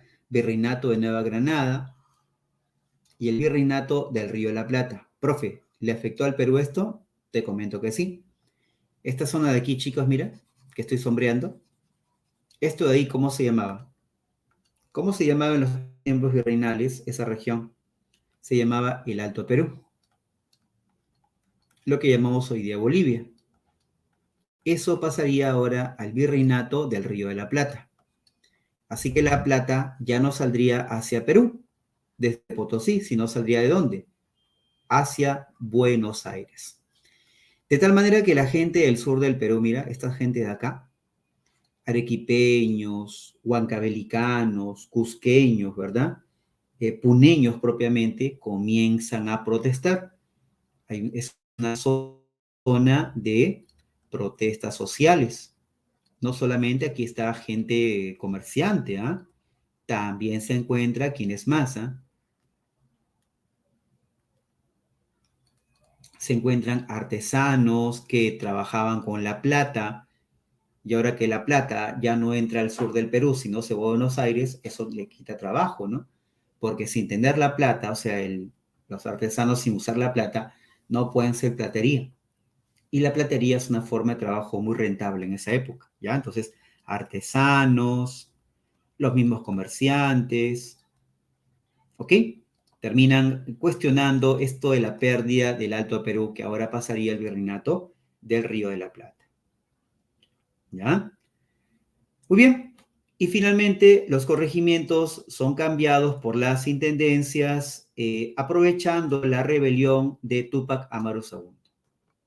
¿Ya, profe? ¿Y qué era una intendencia? Sencillo, era el conjunto de territorios que antes formaban, digamos, el corregimiento, ¿ya? La intendencia también tendrá algunas funciones. Ella seguirá cobrando el tributo, pero de manera más eficaz,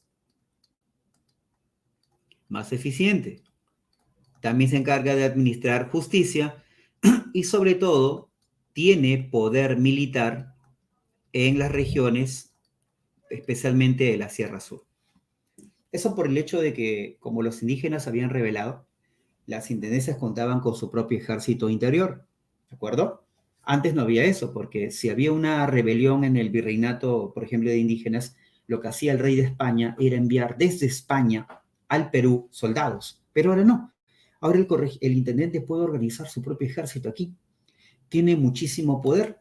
E incluso, chicos, lo que hace la intendencia es mejorar el cobro de tributos. ¿Ven? El cobro de tributos. ¿Está bien? Ahora, para pasar de un corregimiento a una intendencia no fue fácil, ¿eh? Va a haber un proceso de transición. ¿Ya? Los corregimientos van a ser cambiados. En su lugar va a aparecer esta nueva forma de administración que se llama las subdelegaciones. A ver, profe, ¿cómo es eso? Mira, mírate esta forma. Este es un corregimiento, ¿ya? Todos estos aquí son corregimientos, ¿de acuerdo? Como provincias. Ya. Cuando se va el corregidor, en lugar del corregidor, ¿quién entra a gobernar esas provincias pequeñas? El llamado subdelegado. ¿Estamos? El subdelegado. Mira, ahora se llaman las delegaturas. Mira, subdelegado. Y el conjunto de subdelegaciones, ahora sí, se llaman las intendencias. ¿Está bien? O sea, lo que comúnmente nosotros decimos, ¿no? Las intendencias reemplazaron a los corregimientos. Bacán. Pero siendo finos, el que reemplaza el corregimiento son las delegaciones. ¿Está bien? Y el conjunto de estas forma la intendencia. Eso de forma mucho más fina, mucho más exacta realmente, ¿ya? Ahora, déjame decirte una cosita final antes de pasar a lo último. Quiero regresar a la parte económica. Las intendencias, con todos los cambios que han habido, hoy día serían, digamos, forzadamente los actuales departamentos del Perú. Aunque no es tan exacto, pero bueno, si quieres compararlo con algo actual, serían departamentos, ¿ya? Ahora, déjame comentarte algo, como te decía, cuando los caciques pasaban, por ejemplo, los arrieros pasaban del sur del Perú hacia el Alto Perú, en ese camino había una institución que se encargaba de cobrarle al arriero peaje. Se llamaban las aduanas interiores. Y estas aduanas interiores eran instituciones que cobraban impuestos de caminos. ¿Cómo se llamaban esos impuestos de camino, profe? Se llamaba la alcabala de viento. La alcabala de viento. La alcabala de viento era el impuesto que tenían que pagar los arrieros a las aduanas para pasar al Alto Perú. Si no pagaban, profe, no pasaban. Y las alcabalas de viento son muy carísimas, muy elevadas. Eso es lo que termina generando la protesta final de caciques, como el caso de Túpac Amaru II. ¿De acuerdo? Entonces, mientras tanto ocurre toda esta situación de tensiones, la corona española expulsa a los jesuitas que habían acumulado muchísimo poder económico y cultural. En su lugar, las tierras jesuitas pasan a ser administradas por la Junta de Temporalidades. ¿Ya? Profe, ¿y qué consecuencias trae la expulsión de los jesuitas? Obviamente, ¿no? El cierre de colegios y universidades jesuitas. Y para compensar este vacío educativo, en Lima se crea una institución, el Real Convictorio de San Carlos, que actualmente es la casona de San Marcos que está en la avenida Bancay. Esta institución va a ser muy importante porque, chicos, recuerda que hace poquito te comentaba que los reyes de España querían establecer esto de la modernización de ideas, ¿sí o no? Ya. Hasta el siglo XVIII, hasta el año 1780-90, chicos, en San Marcos se enseñaba teología. Sí, así como escuchas, en San Marcos se enseñaba teología. Mientras tanto, en Inglaterra y en Francia, la teología se ha eliminado hace siglos atrás. San Marcos está tan atrasada con respecto a Europa que era urgente hacer cambios.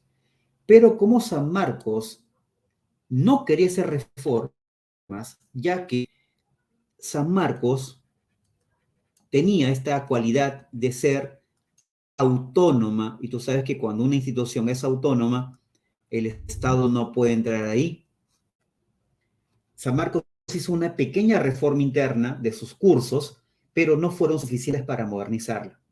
Sin embargo, dentro del virreinato, la corona española el rey de España crea esta institución, el Real Convictorio, ¿ya? Que se va a encargar de qué? Esta sí se va a encargar de modernizar la cultura y la educación en el virreinato. ¿Por qué? Porque introdujo conocimiento científico, ¿ya? Experimental, física de Newton, química de Antonio Lavoisier, matemática avanzada de William Leibniz. También introdujo economía política de Adam Smith. También introdujo la lectura de los textos ilustrados, claro, siempre y cuando no sean tan radicales como el de Rousseau. Se leyó a Montesquieu, un poquito a Voltaire, a Immanuel Kant, ¿no es cierto? Se leyó también a David Ricardo. O sea, lo que estamos viendo aquí, ¿qué cosa es? Es la introducción de las ideas ilustradas. La introducción, pero moderada, limitada, controlada de la ilustración en el Perú. ¿Quién introdujo esto, chicos? ¿Lo introdujeron los criollos? No, lo introdujo el propio rey de España. Profe, ¿para qué? Bueno, justamente para modernizar la educación, pues chicos. Porque ustedes saben que si tenemos una buena educación en el virreinato, entonces vamos a tener buenos profesionales, ¿verdad? Y esos profesionales van a poquito, bajo la lealtad ante el rey, van a ser incorporados poquito a poquito al Estado. ¿Ya? Esa es la jugada que tiene el rey para sus criollos que están en el virreinato. ¿Ya? Muy bien. Y llegamos a las rebeliones. Ah, sí, hoy día también hay cursos de teología, pero es opcional, ya no es una regla general, ¿ya? Ahora, obviamente las reformas traen consigo rebeliones, ¿no, chicos? Se menciona varias rebeliones en esta época. Hay un libro de una historiadora llamada Scarlett O'Phelan. Ella tiene un libro llamado Rebeliones anticoloniales del siglo XVIII. Y ella ha encontrado que por lo menos 180 rebeliones ocurrieron en este tiempo. Y la mayoría de rebeliones, chicos, presentaba un carácter. Casi todas protestaban contra los aumentos de impuestos de las reformas borbónicas. O sea, eran rebeliones mayormente antifiscales. ¿Está bien? Y lo curioso es que las rebeliones de la segunda mitad del siglo XVIII para adelante tienen esta característica especial. Son también mesiánicas. ¿Qué significa mesiánicas? Que estaban los indígenas esperando la llegada de un salvador, de un líder, ¿ya? De un mesías. El mesianismo, recuerden, es un concepto sincrético. El mesianismo es como una combinación del pensamiento andino con el pensamiento cristiano. Es una síntesis, ¿ya? Entonces, una de las rebeliones que tiene esa característica es la rebelión de Juan Santos Atahualpa, mira, durante la segunda mitad del siglo XVIII. Objetivo, expulsar de esta región llamada el Gran Pajonal, selva central de Junín, pongamos la zona de Chanchamayo, ubicada en la selva alta, ¿ya? La selva alta, en la zona de Rupa Rupa. ¿Ok? ¿A quién van a expulsar? A los llamados franciscanos, que se supone eran cristianos que iban aquí a evangelizar, pero terminan siendo explotadores, ¿no? Explotadores de los indios de esta región, ¿eh? ¿En dónde los explotaban? En los obrajes, talleres textiles. ¿Y quiénes terminan apoyando esta rebelión? Mira, los más afectados. ¿Quiénes son ellos? A ver, chicos, ustedes ven esta vestimenta. ¿Qué etnia del Perú tiene esta vestimenta? ¿Mm? Te comento que es la etnia más grande del Perú, etnia amazónica más grande del Perú. No, no son los aymaras no están en la selva, están en la sierra. Muy bien, María Cristina, son los ashánicas, los campas. Ajá. No te preocupes si fallaste. Lo importante es aprender. ¿Ya?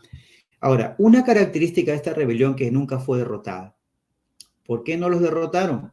Porque Juan Santos Atahualpa, que fue líder, aprovechó el territorio. ¿Qué cosa hay en esta zona? Bosques, hay selva. Y dos, que estas tribus ashánicas siempre peleaban por separado, cosa que nunca los encontraba juntos para derrotarlos. ¿Ya? Eso fue la característica más importante. La rebelión nunca fue derrotada, pero tampoco se expandió. Fue una rebelión, digamos, foquista. ¿Qué significa foquista? Que solo se desarrolló en una región, no se expandió más allá. ¿Está bien? La que sí se expandió, pero terminó derrotada, fue esta de aquí, la de Túpac Amaru II. ¿Ya? Podemos decir que la rebelión tuvo varias causas, ¿ya? Causas de tipo estructural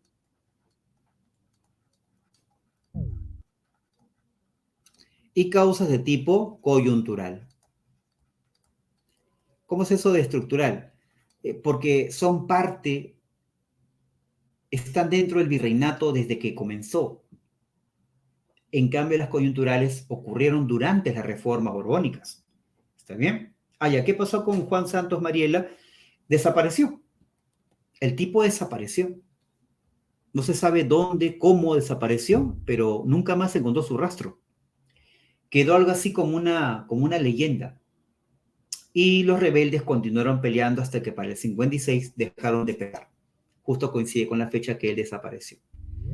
Ya, probablemente existió, probablemente no, pero la cosa está que hubo una rebelión. Eso sí es cierto, ¿ya? Ahora, cuando decimos que la rebelión de Túpac Amaru fue estructural, vamos a colocar la mita como una causa que data desde los tiempos iniciales del virreinato. Pero ¿qué cosa sería una causa coyuntural que se produce durante las reformas borbónicas? Los repartos mercantiles. ¿Estamos? A eso agrégale también que caciques como Túpac Amaru rechazaban las reformas comerciales, aumento de impuestos, pero también rechazaban cambios territoriales, la pérdida de ¿qué? Del Alto Perú. ¿Te acuerdas? Que significaba que le cobraban bastantes alcabalas de viento. ¿Quién cobraba las alcabalas de viento? Las aduanas interiores. ¿Estamos? La rebelión comenzó el 4 de noviembre, capturando al corregidor corrupto llamado Antonio de Arriaga. Chicos, ¿qué van a hacer con el corregidor? Lo mataron. Los indígenas querían cosas más y más radicales. Comenzaron a destruir obrajes, haciendas, prohibieron la mita. Y por primera vez en la historia se abolió la esclavitud. mucho antes que en Francia, mucho antes que Castilla, mucho antes que San Martín, mucho antes que Inglaterra. Túpac Amaru fue el primero que abolió la esclavitud en América del Sur. Así es. Su rebelión por eso fue contundente, ¿ya? Y alcanzó una victoria suprema en la batalla de Sangarará. Se cuenta, chicos, que la corona española estaba muy preocupada. En ese momento teníamos al virrey Antonio de Jáuregui, que no tenía capacidad de decidir. ¿Saben por qué? Porque en ese momento la corona ha enviado al Perú a un visitador, a Antonio de Areche. El visitador es una autoridad que se encargaba de controlar y hacer las reformas borbónicas. Inclusive él le quitaba poder al virrey. Así que el visitador dirigió la lucha contra Túpac Amaru. No era el virrey, ¿eh? El virrey estaba minimizado por el visitador. Y así el visitador hizo una jugada táctica. ¿Cuál es? Enfrentar a Túpac Amaru contra los indígenas, quienes van a estar encabezados por un cacique aliado a España. Y así, en la batalla de Checacupe, que fue una de las últimas, Túpac Amaru fue vencido. Causas de la derrota de Túpac Amaru: los caciques se encontraban divididos. ¿Entre qué? Caciques rebeldes y caciques aliados a España. ¿Correcto? Ahora,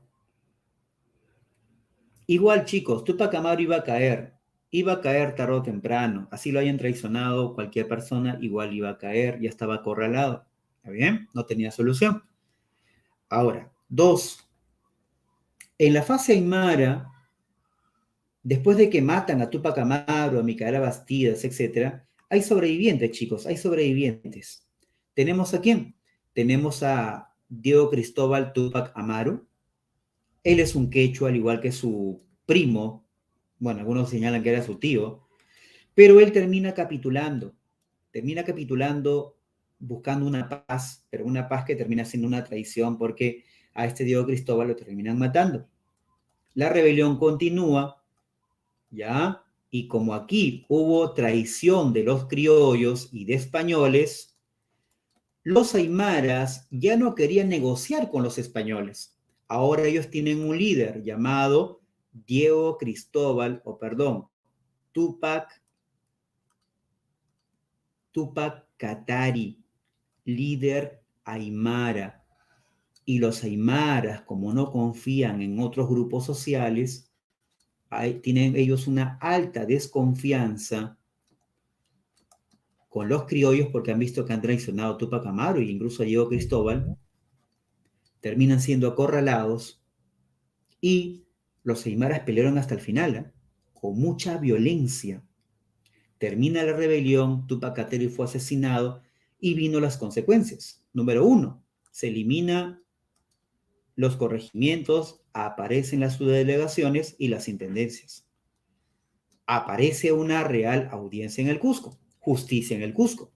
Se eliminan los repartos, por fin, y se reprime a los indígenas con mucha violencia. Se prohíbe leer los comentarios reales, ¿ya? Finalmente, ¿cómo quedaron los caciques nativos? Los caciques nativos quedaron muy debilitados, hasta fueron desapareciendo uno por uno, ¿eh? Y en su lugar, la corona española, para seguir dividiéndolos y debilitándolos, estos caciques nativos van a ser cambiados por los caciques